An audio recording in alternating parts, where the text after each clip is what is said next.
I'm Daniel Fisher, Director of Product Optimization here at Sweetwater Sound. Today we are very privileged to have an early version of the Roland System-8 Plug-out synthesizer. Those of you who have seen the System-1 will have a pretty good idea of the features, just with 8 voices and some other cool things. It is so early that we don't even have an owner's manual yet, or the sound's fully baked in there. So I'm just going to run through some of the features and play some of the presets that are there and some that I've made.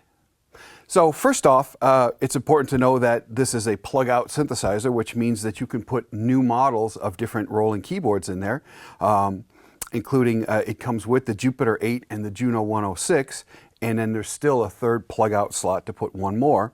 Right now I'm pressing System-8, and so basically the front panel is exactly as we have it right now. And so on oscillator 1 we have a sawtooth, square, triangle, and then they have these ones called saw 2,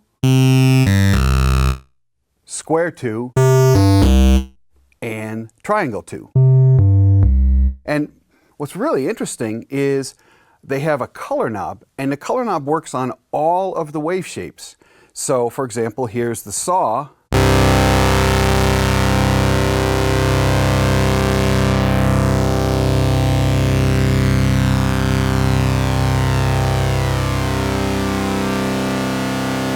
And not only can you move that manually by setting the modulation choice to manual, but you can also modulate that with an LFO.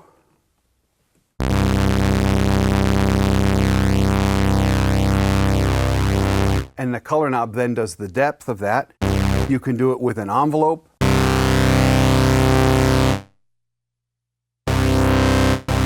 Now I'm on pitch envelope. You can do it with the filter envelope, amplitude envelope,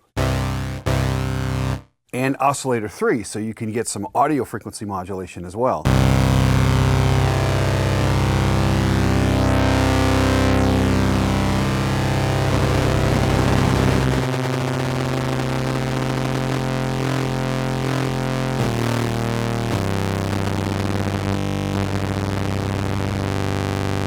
So lots and lots of variations that you can move in real time or manually. So back to oscillator 1. And that was just on sawtooth wave. Then again, square wave, we can sweep all those colors.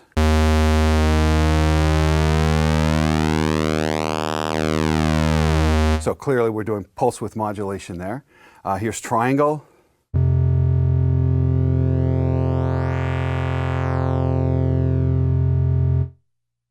Saw 2.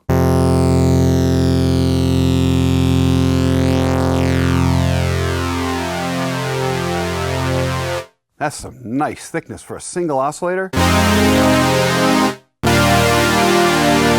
And I've got no other synthesis going on. The filter's wide open, amp's wide open, so it's crazy variations. Here's square, square 2.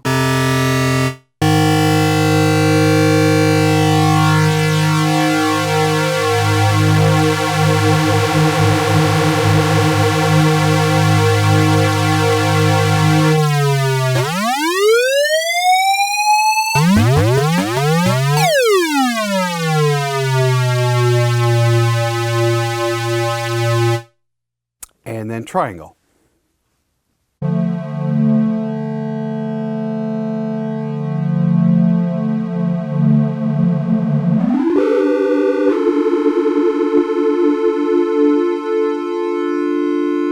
So that's just so many more waveforms to choose from than your standard saw, triangle, square, sine.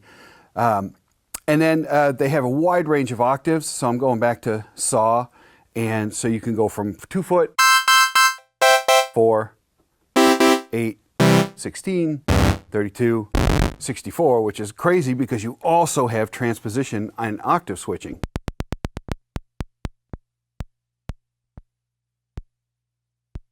That's possibly the slowest I've ever had a virtual analog synth go. And then we'll go all the way up.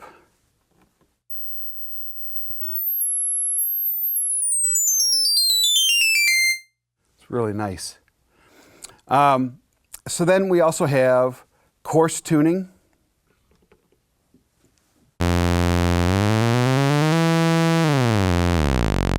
So we can go 11 half steps in either direction. If you want to go an octave, you just turn the range one more. We got a fine tune.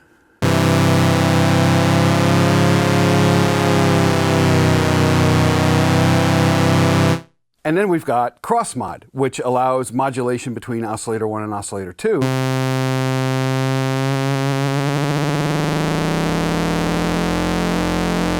Some awesome audio rate modulation. And you can do fine tuning and coarse tuning of oscillator 2.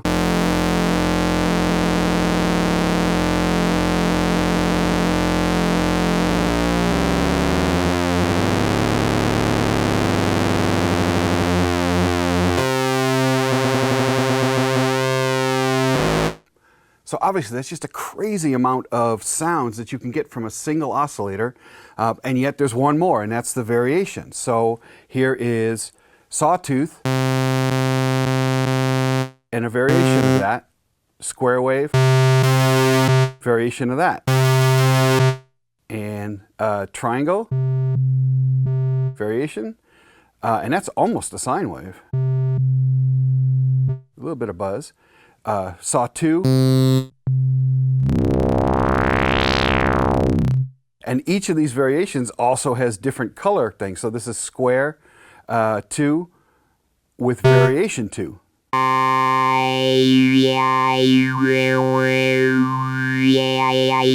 So obviously that has vowel simulation in there. And then the triangle wave, which apparently is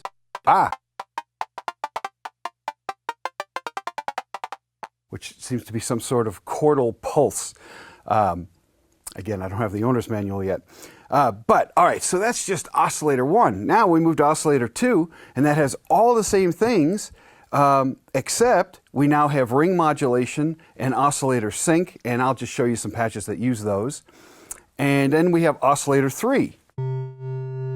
So I'm going to just take oscillator 1 and oscillator 2 and detune them a little bit.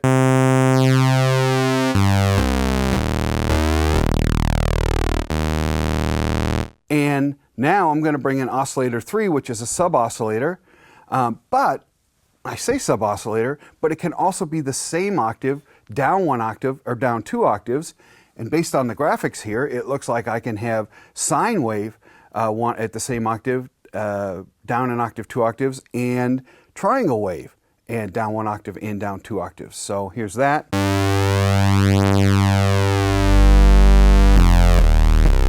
That's the sine. And something I've never seen before, you have color choices of sub-oscillator 3.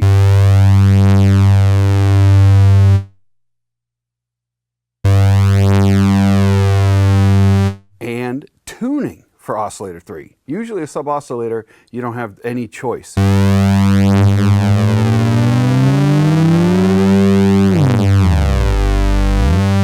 That tells me I have yet another octave up and another octave down of options.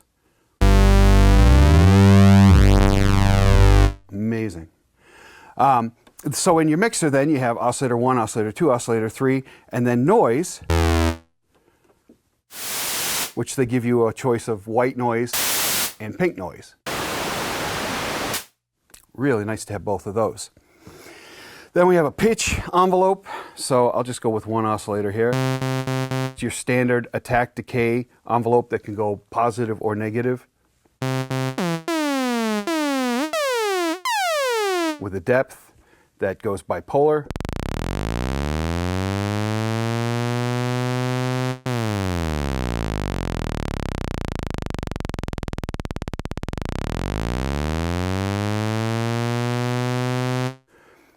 Then in the filter section, we have choices of filter poles. So here is a low-pass filter, 24 dB per octave. We'll go up an octave here.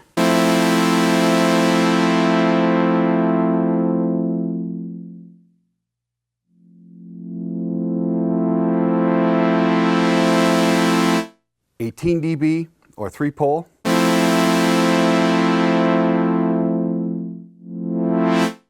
And 12 dB or 2-pole.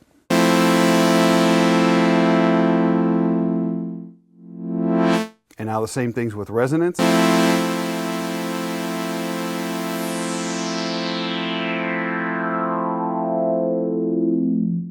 18 dB.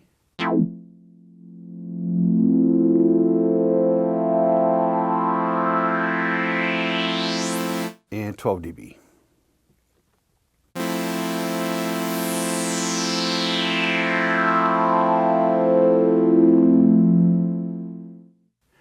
And now with extreme resonance, and I'm going to take the volume down a little bit so I'm not clipping.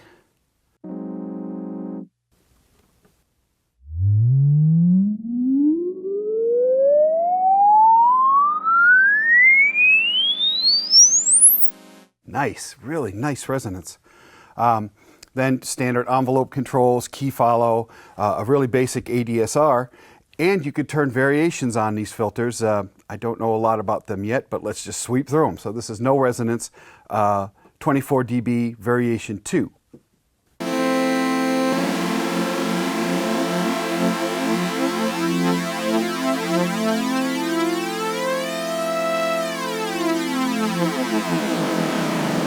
So to my ears, it sounds like we're playing with a really short delay time and making resonance based on real short delay times. Here's 18 dB.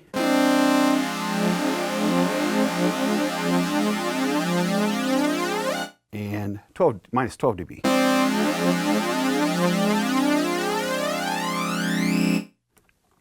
And then now we're doing high pass.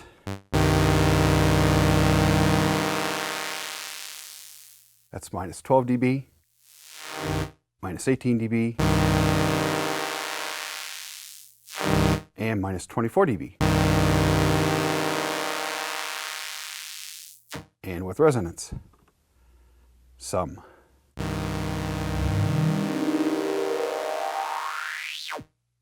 $12.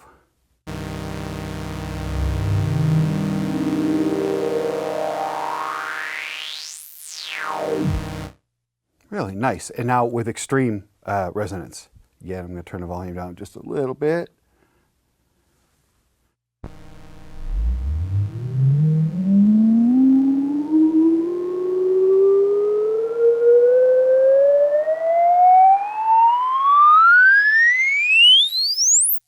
Wow, sweet.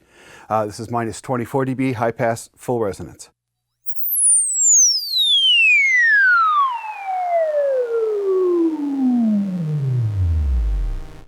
And then on top of all of that, you also have a high pass, a separate high pass filter. It does not have any modulation, but it's really nice if you just need to take the bottom end off a sound, thin it out.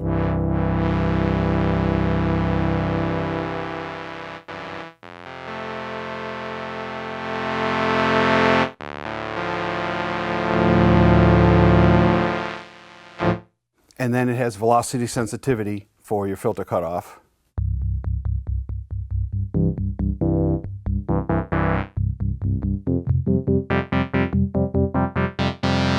And that's variable. Then on your amplifier, you have velocity sensitivity, same thing, so none to full on. And then kind of interesting, they have a tone knob on your amplifier, so it's kind of like after you've gone through everything, you get one more tonal adjustment. Sounds like past 12 o'clock, getting a nice presence on the top, and then a huge bottom end when I go to the left of 12 o'clock, then a volume level. Then you got a whole effects section, so you have 3 separate effects. The first one is a distortion.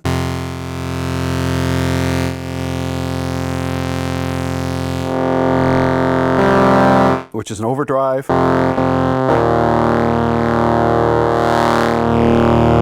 That's also got a very powerful tone control and a depth. Here's a distortion.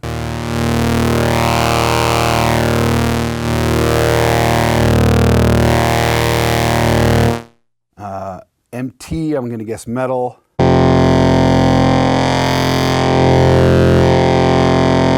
Which should be some sort of scoop. Then a fuzz.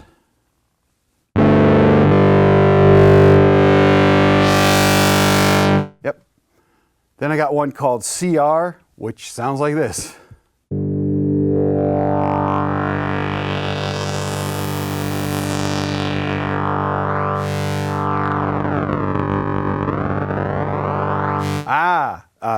It's a bit reduction. It's a bit crusher. And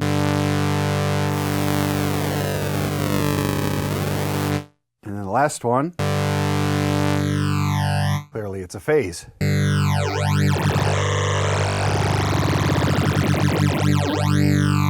Which obviously can go very fast, nice and slow.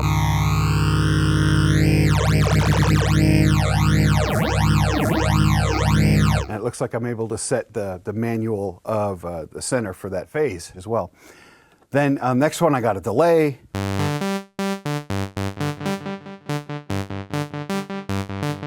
Which I'm sure if I hit the tempo sync button, I'm probably... Yep. That's very cool. You can modulate it in real time.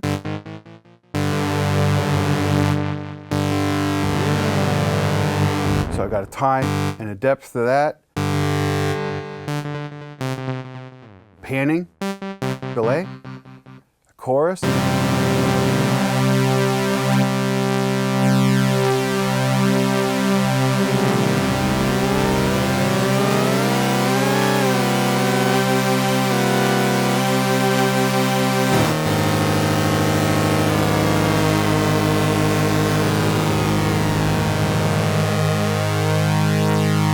So clearly we have parameters that are going to the extremes, especially on the fast end, that are letting us doing all sorts of extreme modulation.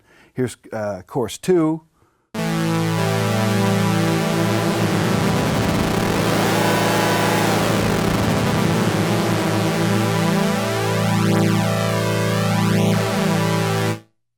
Really nice. And then reverb. So I got level and time. So this is ambience, room, hall,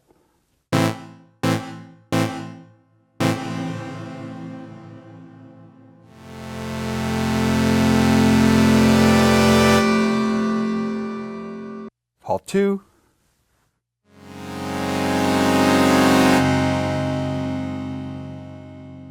plate,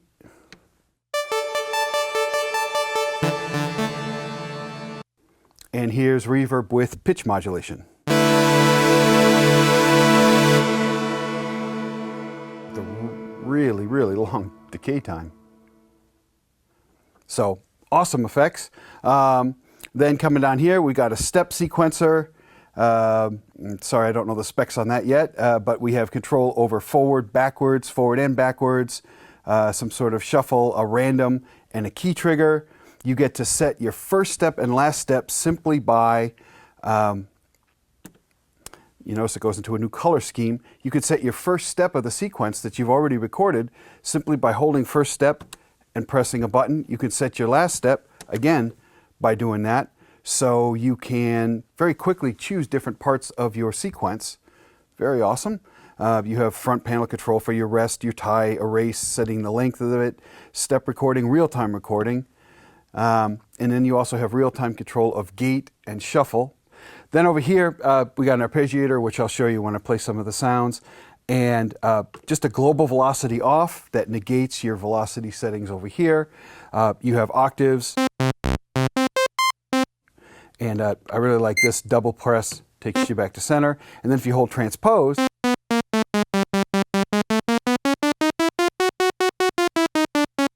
you very quickly go to any key you need. And then this is really neat. You have 4 sliders that let you set pitch bend sensitivity. So none, little, a lot. So you can go anything from none to an octave. I can also set how much the pitch bend moves the filter cutoff. So here's none, and here's all the way. And so then you also can set modulation sensitivity. Here's pitch and filter.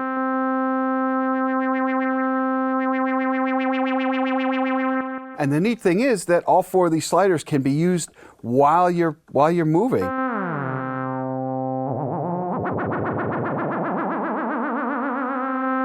It's a very clever layout. Everything's right within reach.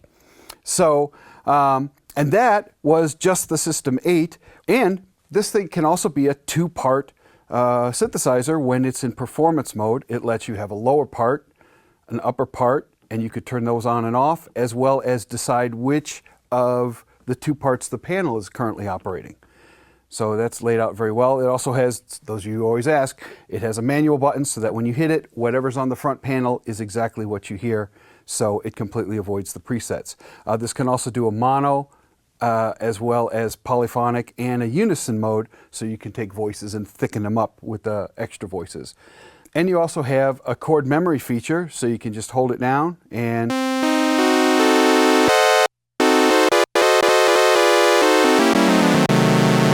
so you can play chords, do a different one.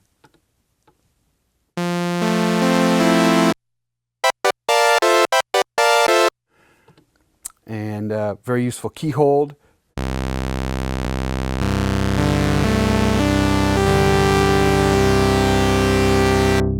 Letting you turn knobs.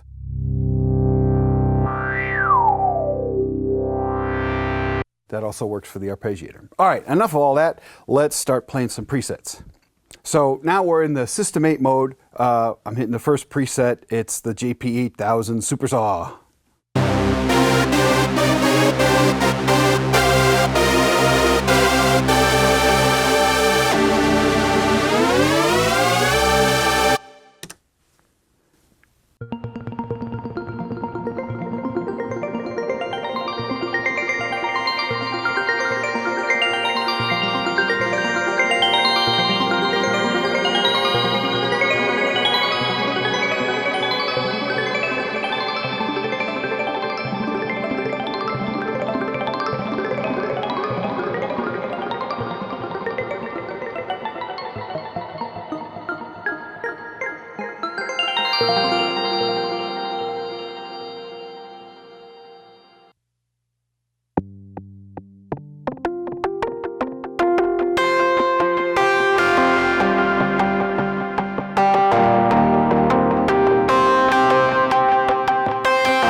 So here's oscillator sync.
All right, so now let's switch over to the Jupiter 8 mode. And again, these presets are not fully baked yet, but let's try them. This one says Jupiter strings.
And we also have performance mode that lets us do 2 parts. So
well, obviously, there's a lot more to this than we could show you in this amount of time, but if you have any further questions about the Roland System-8 plug-out synthesizer, please contact your Sweetwater sales engineer. My name is Daniel Fisher. Thank you very much for watching.